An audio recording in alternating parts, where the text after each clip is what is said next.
As an educator, I firmly believe in the value of maintaining a strict and disciplined classroom environment. My philosophy is grounded in the idea that structure and clear expectations are essential for effective learning. I've always held my students to high standards, and I don't shy away from enforcing these standards. While my approach might appear stern, it is not meant to be harsh or unfair. From the very first day of the school year, I established a set of rules and expectations that I consistently uphold.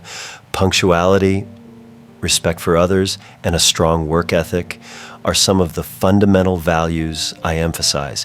Many might assume that my strict approach would lead to an unpleasant classroom atmosphere, but surprisingly, I have noticed that it was quite the opposite.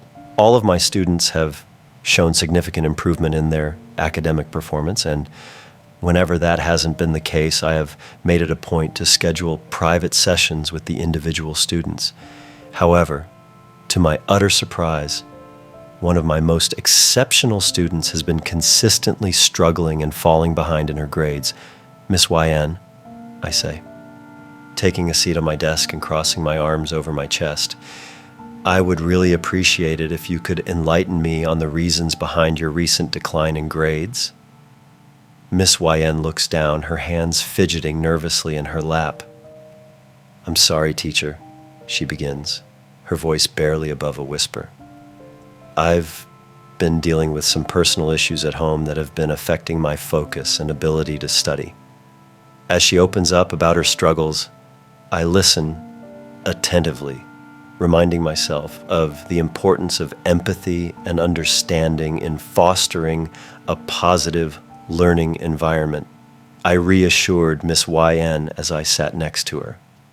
Her face turned a deep shade of crimson as she nervously spoke, her words occasionally interrupted by a slight stutter. Wanting to offer comfort, I gently brushed a stray strand of hair behind her ear. Concerned, I inquired, "Is everything all right?" She glanced down at her trembling hand, then locked eyes with me. Before I could react, she leaned in and planted a tender, hesitant kiss on my lips. As the moment lingered, her hands began to explore my chest, their touch filled with curiosity and longing. Despite my firm and unequivocal response, I couldn't deny the persistent and palpable tension that hung in the air between Miss YN and myself.